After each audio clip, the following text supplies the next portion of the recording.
Hello, this is Darren Pulsipher, Chief Solution Architect of Public Sector at Intel, and welcome to Embracing Digital Transformation, where we investigate effective change leveraging people, process, and technology. On today's episode, exploring generative AI use cases with returning guest Dr. Jeffrey Lancaster. Jeffrey, welcome back to the show. Third time's a charm. Thanks very much, Darren. Appreciate it. Hey, we've had so much fun talking, and we've been talking a lot. I wouldn't say theoretical, but not brass tacks, not day-to-day use. And what can I do today? Let's talk about that. Let's get into. All right, I got a ChatGPT account. I got a Cloud 2 account. Yep. I've got a Bard account. And some other ancillary ones too. I may go into Playground AI to go generate images or whatever. There's a lot out there. Yeah. So what do I do with it all? Great question. Where do you want to start? I'm glad you brought that up. Where do you want to? The world is like way opened for anything now, right? So whenever I talk with people about where do you want to start, right? The question that I start with is, what type of data are you trying to either use and what type of data are you trying to create? So for instance, do you want to start with text and go to image? Do you want to start with text and go to text? Do you want to start with text and go to music? Do you want to start with music and go to image? Do you want to, what is your input and what is your output? And I think if you can pin those two things down, depending on a given use case, and I know we're going to talk through different use cases, there's going to be a range of different tools that people are going to use. So you mentioned a couple, you mentioned ChatGPT, you mentioned Bard. Those are both really going to be text in, text out. Something like Midjourney is going to be, let's say, text in, image out. There's going to be variations on that and on DALL-E and on Stable Diffusion where you can do image in, image out. There are tools that you can do image in, video out. There are ways that you can do audio in, audio out, audio in, text out. Text in, audio out. And so, to keep us kind of from boiling the ocean about ways that people can use this, let's start by just admitting there's a little bit of creativity that has to go into this. It's not just, I saw this thing, I want to do that exactly now. But the creativity is around what am I working with? And then what am I trying to accomplish? And based on that, I'm going to select a set of tools that gets me there. Okay, so what you just said is really interesting. I want to key in on creativity. So these are all your, what is it, right-brained or creative or left-brained or creative? Right-brained or creative, left-brained or analytical. Okay, all right. All those analytical people are going to be left in the dust if they can't be a little bit creative, right? I mean, because like you said, there's so many opportunities, so many possibilities. Yeah. I've already started playing around. So the more creative you are, you can really do some amazing things in creating things. So is it safe to say that these generative AI is unleashing creativity? Well, and you and I have talked a little bit about that previously, that, what the human brings to it in many ways is that creative component, which maybe that creativity is about asking the right question. Maybe that creativity is about stitching tools together in a way that the tools themselves aren't meant to be used, kind of hacking things together. Maybe the creativity is coming from the scenario or the use case that you're actually trying to solve for.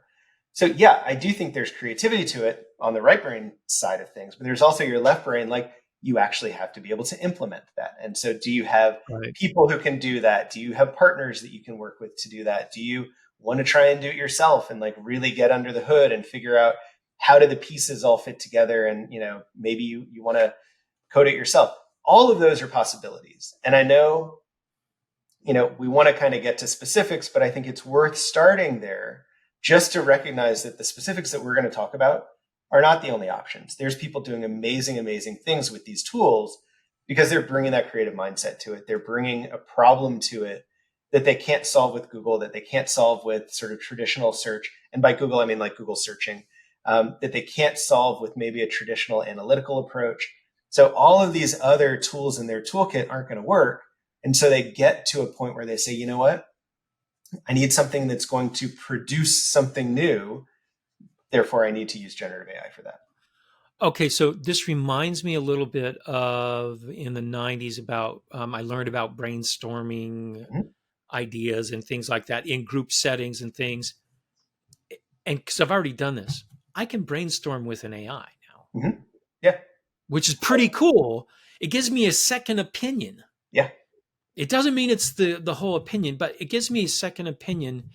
And then my brain went into weird places like, couldn't I do group and have an AI in my group brainstorming session Sure. kind of get, because part of the hardest part of brainstorming is coalescing and bringing everything together. What a great opportunity for an AI to listen to a conversation between a group of people brainstorming and prompting and moving them into having consensus and coalescing an idea. Well, and I'll go you one further, which is instead of a second opinion, what if your AI can give you a second, third, fourth, fifth, and sixth opinion? So Ah, by actually prompting that to say, okay, you know, as an analytical thinker, give me your opinion. As a creative thinker, give me your opinion. As a leader, give me your opinion. As a customer, give me your opinion. As a whatever persona, you might actually have it generate multiple perspectives for you that's actually better than what just a single other person might be able to do. so you can augment your team of maybe 4 or 5 with a team of 10 or 20 through an AI taking on different personas. I never thought of it, but you're right. An AI can be multiple personalities. It can Yeah. take on different personalities. And all at the same time too. So what's neat Yeah, about it is, pretty cool. can you set something up where you start to say, for any prompt that I give you, I want you to respond as, this kind of array kaleidoscope of different voices and arrange it into a table or arrange it in a bullet point. Yes, you can do that now. And so is that going to take the Okay, place of that's research? our first Yeah. that's our first big use case. Brainstorm. What Yeah. I never thought of it until we started talking. What a great idea, Mhm. right? I can use it to bounce ideas off of from different perspectives. So great brainstorming tool. And All then, and right, then I that get branches one. out into market research. That branches out Yeah, into, product development. absolutely. Yeah. Anytime you might need to ask uh, product market fit, like market validation, things like that. Imagine being able to use that as kind of an early stage of your creative development process, your product development process, where you're essentially asking it. You still might go and do this with humans later on, but giving you a direction, giving you additional questions, giving you additional feedback. That's a great place to start with something real. I think it's funny that you called us humans. You're already talking like an AI, Jeffrey. I'm just I, saying. I talk about humans a lot, and I think it's in contrast to the technologies that we're talking about. But Yeah, I yeah. really do believe like you have to keep the human at the core of the decisions that you're Totally, making, because totally agree. if you invert that and you put the technology at the core, I think you're going to end up in a place that you don't want to be. You're going to end up solving problems that you don't need to solve. Whereas if you keep the human at the center of that decision making, then ultimately, hopefully, you're doing something that somebody actually needs. Great.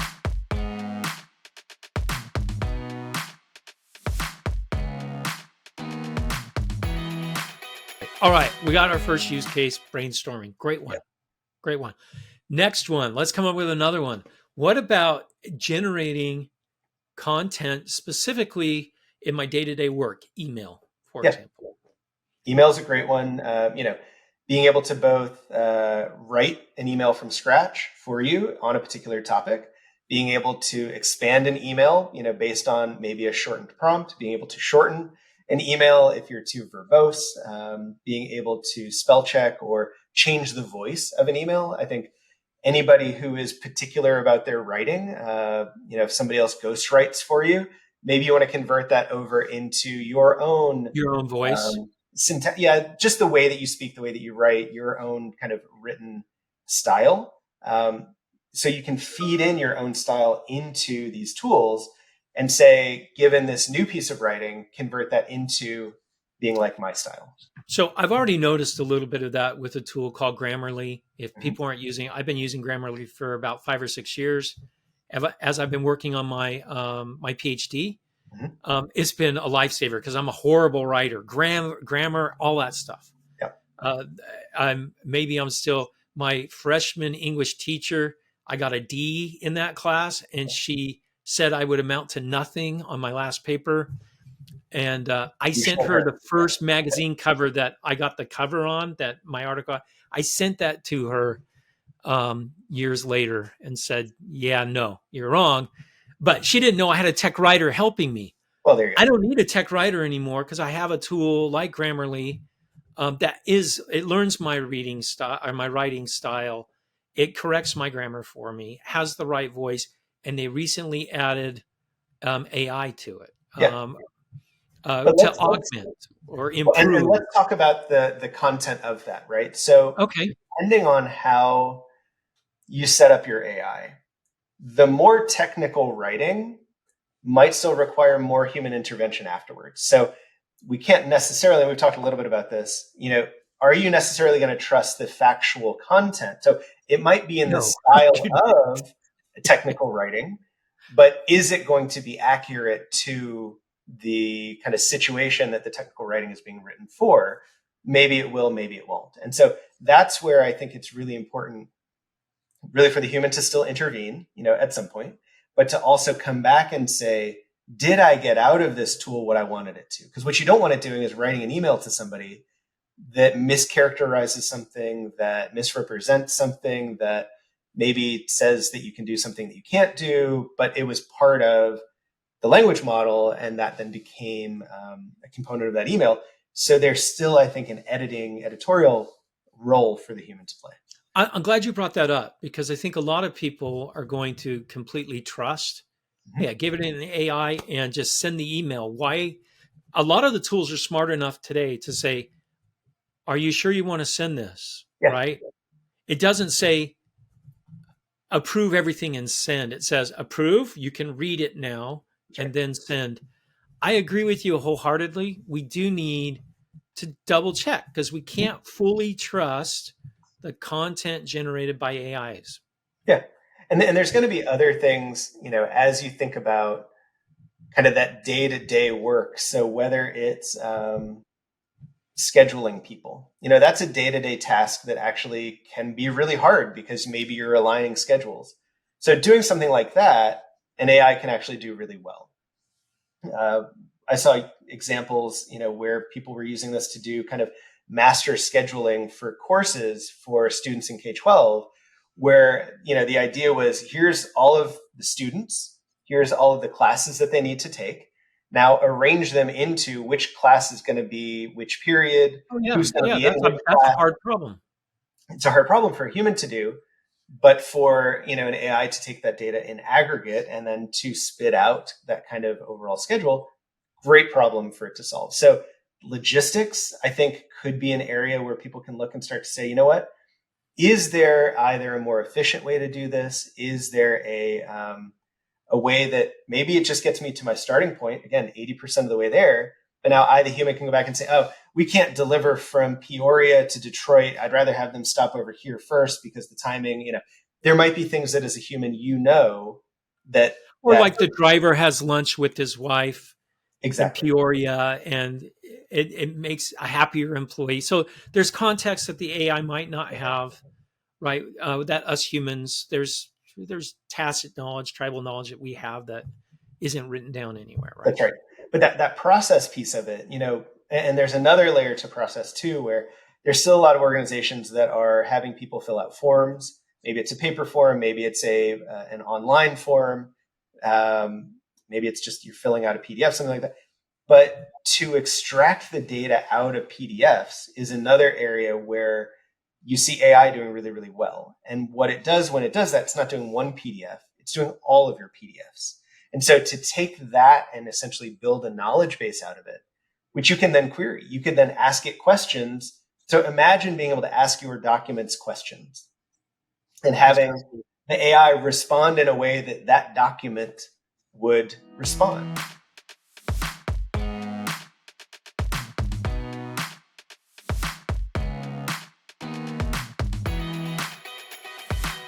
Okay, so you brought up another interesting use case, which is it's a new, especially large language models, Mhm. it's a new interface, Absolutely.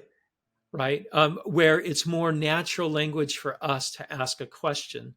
Because before, if I wanted to query, let's say it did OCR in all my PDFs. Mhm. It stored them all in databases, right? In non-structured databases, Yep. unstructured databases. For me to write a query to get information out requires me to understand the forms, Mhm. And to the requires me, relationships of ideas also. Yeah. yeah, exactly. But now I can explore those forms in a more natural language way, like saying, "Hey, can you give me an idea of um, let's say it's a medical clinic. Can you Yeah. give me an idea of all of the men that filled out the form over the last year that had Mhm. skin cancer?" Yeah. And And I that could ask way a of, simple question like that, where before it would take some considerable amount of time for a data analyst to go and analyze all the data and set up all the queries, and well, and that then SQL query of like select star where, yeah, exactly, condition equals. unnatural for us, right? That's right. So that's what's, the name for that is really a conversational UI. And so there's Okay, different types of user interfaces. This is a conversational user interface. conversational UI, there it is. Exactly. And so, where that's coming into um, different industries is anywhere that you've needed to have a conversation. Think about tech support, think about customer service, think about sales, think about some cases even making presentations, like communicating an idea, doing explainer videos, like all of those things where it's required somebody to essentially translate an idea into vernacular. That's one area. Or to say, okay, I'm going to take your question, digest it with all of the knowledge that I have, and then give you a product back or give you a address size, Or maybe ask you more questions, or maybe ask more questions. Right. right? Because what we've had in the past is if I query a system and let's say I get 100,000 hits, but I was only really looking for maybe 10, Mm-hmm. then it may say, I got a lot of information back. And can, does color matter to you? Does the Right. color of hair, the color of their eyes matter? Why are you asking? Well, because if you change it to color of eyes, Yeah. then I got a smaller data set that might be more relevant to you. That's right. To me, that unleashes more information much faster for me to now make decisions on. So I That's think right. that's where we're headed. Well, and it's really important to understand another distinction of conversational UI as well, which is there's something happening behind the scenes when you use some of these large language models, which is called dialogue tracking. So if you were to write a query, you write your SQL query or some other query. Each time you do it, you kind of still have to carry forward every All other the part of that context. query. Yeah. Yeah. But with dialogue tracking, instead of having to say, okay, now, can you give me all of the ones that have this and this and this and this? You can just say, well, what about ones that also have this? And the also implies use everything that we've talked about already Everything that you before. learned and bring that to bear on my current question, query or whatever. And by doing that, that's the way that humans talk, right? We don't say, we don't accumulate a conversation until we get to a point where you Our can get an answer. conversations would be really long. Yeah, it's hard for us to keep all of that in our brains. But instead, Yeah. Yeah. we bounce back and forth. And so what the conversational UI does and the dialogue state tracking does, remembers what happens in that back and forth so that the answer at the end can include all those things that you've talked about. Okay. Great. All right. Let's Yeah. move. Let's shift. Let's shift over to generation, and specifically, I'm going to talk about Okay. business users. Let's talk about generating Yeah. presentations, because that's how we communicate, whether good or Yep. indifferent, whatever. But let's talk about that first, and then we talk about new modalities of communication. A lot of us create PowerPoint presentations. Yeah. That's how we communicate in business, right? And they even teach it in school now, right? The kids give a PowerPoint presentation on, dinosaurs or on the American Revolution, whatever the case may be. I've started seeing a little bit of this where people are starting to use generative AI to produce PowerPoint presentations in a very interactive way. Mm-hmm. Where I Have, have you seen this as well? And Yeah, where are we so headed? where I think this is going, and what you've seen from some of the tools is to build a presentation that does a certain thing. So right now, if I go into ChatGPT, I can say, give me the bullets of a presentation about a particular topic, and it'll go out and it'll pull all of that together.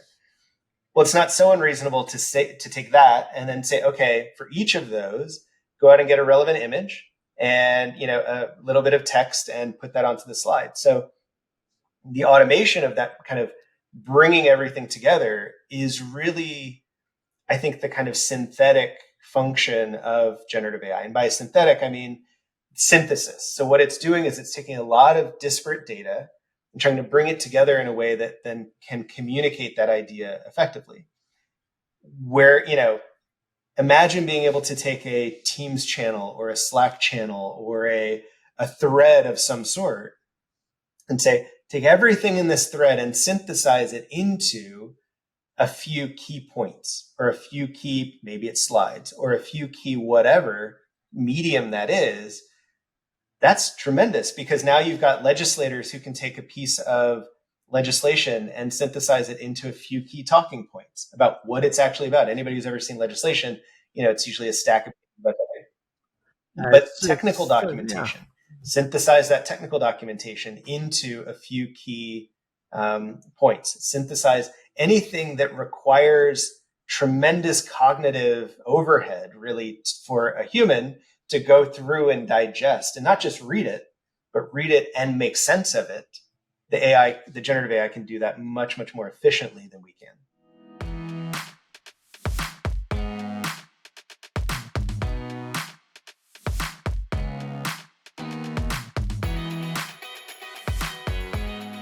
Okay, so this reminds me of the term software engineers Yeah, use it. TLDR. Too long to read. Well, that didn't, Right, yeah. TLDR. Well, yeah, yeah. So I can use generative AI to take a really long email I got from my boss, say, I don't have 5 minutes to read this, drop it in there, give me the key points and my Absolutely. action Suggested items. action items, yeah. And then you can And also say, do this boom. one, not this one, do this one, not this one, and trigger another series of events um, in that chain. Now, on the one hand, that's great, but the hope is that it's freeing you up to do other things with that extra time that you're getting. But I know that's a different conversation. Right. No. You're right. In fact, I was talking to my wife the other day. When I was a CIO, I had two admins. I had a group admin for our IT department, and I had a personal admin, executive admin. That was the most productive I've been in my whole life. She was amazing. I didn't read my emails. I only read the emails that she, said we need a decision from. Informational emails, she would, at the beginning of the day and the end of the day, I got a summary of the Yeah, key points that I needed, right? And only important emails flowed through to me. My phone was monitored by her and everything. It was wonderful. I could focus on getting stuff done instead of all the interruptive that's right. things that happened during the day. And I was like, man, I wish I had Yeah. an executive assistant that was an AI that was doing And the that same. it's not there It's yet. not there yet because it can't learn from me yet what I think is important. Where my executive administrator, every morning we met, she knew what was important for me Yeah. that day, what was stressing me out. At the end of the day, we met as well and said, "All right, this is what we got accomplished, and this is Well, what but didn't." And it was almost it was wonderful. it's I wish I interesting you say still that, had and that. it makes me wonder, how would I go about that, right? And Stephen Wolfram has a really interesting article where he analyzed all of his email over the last 20 years or so, however long. Oh It's gosh, a I great would get piece paid to of do data mine. analysis and data visualization. When he was emailing versus when he had his kids, he was emailing later at night and earlier in the morning, and so really interesting kind of Yeah. behavioral analysis of that. But what I could imagine is a world in which you're giving somebody access to your email archive. It's determining for you, what does this person find important? What do they reply about? What's their style of replying? When during the day do they reply? To the point that you could start to build up some of the characteristics that you were saying about your admin. Why couldn't you train an AI to do that? You absolutely could do that. Yeah. Well, and then also I always look at my Mm-hmm. I want to get better. I'm not great. I can Yeah. always get better, right? So wouldn't it be great if it could analyze and say, "Look, you're not great at responding to emails. You Well, could do sure. a lot better job." And give me tips, or you're not great at responding to this, or your answers are too short, which require multiple Yeah. email exchanges. So what could you do to there's so much room for improvement. Yeah. So that's what I'm looking for, that executive assistant. I'm sure some Good, startups in out order there to do saying, that. yeah, Yeah. we got it Well, all. and let me take Yeah. your point about something I'm not good at and doing better at it, and give you another use case, which is something that a lot of people are not good at is drawing. So a lot of people are terrible at drawing. You say draw a horse, you say draw, whatever it is. I am. Okay, a little thing like that. Where there's some really interesting developments is around taking people's hand-drawn doodles and converting that into a really slick, really well-produced graphic, which you could then use. Maybe it's in your PowerPoint, maybe it's as a marketing image, maybe it's some other way, so that Oh, that human piece is still starting things off, but you're then tapping into this kind of tremendous graphical resource that then brings you back something that's better than what how long would it have taken you to build that in Photoshop plus Illustrator plus Unity plus all these other tools? yeah, it would have taken, Impossible. yeah, a So long time. I Yeah. think, in graphics, there's certainly some interesting things happening. What Adobe's doing with Firefly is very interesting with generative fill. I've seen a lot of use cases where maybe people are storyboarding an idea, they're storyboarding a commercial, they're storyboarding, maybe a presentation, or, something else, could be a movie or something. And, they kind of have an idea of the different beats that they want, but then they want to put an actual graphic to that. And maybe the generative AI is the one that wrote the story in the first place. And you're saying, okay, great. For each of those beats, go out and generate an image. Well, now anybody can start to make a children's picture book, or can write their own book, or, can put their own content together. So I have a question around that then. Is everything going to become kind of whitewashed or AI washed? I guess the Yeah. right word would be AI washed. Okay. We just coined a Yeah. new word, I AI wash. That's it. washed, Yeah. right? Anyway. Um, well, I I think yeah, yeah, it's possible. artificial I think AI what you're washed. seeing I believe most things swing on a pendulum. I think there's a lot Well, of of ebb and course, yeah, flow. yeah. I think what you're seeing with the strikes out in Hollywood is definitely going to change the kind of level of acceptance of some of these tools in the entertainment industry, both from a writing standpoint, from a character generation standpoint, and some other things. What most AI doesn't do well right now, and where I think people have to start demanding, is the breadcrumb trail. So tell me how you got to Where did that I get? image or that email, or Yeah. can I look under behind the scenes and start to understand why something was done the way that it was done? When that happens, then I actually think you're going to see a monetization of uh, kind of human creative behavior. You see this with Grimes, actually. She's monetized her voice so that people can make songs with her voice and just split the revenue. But what I think is going to happen, I don't think it's going to lead to, I think really by AI washing, maybe we mean like the homogenization of some of this stuff, which is really, does everything start to look the same, feel the same? Yeah. Well, that's what I'm worried about, right? Because we've already seen, I can Mhm. see this happening, totally happening, right?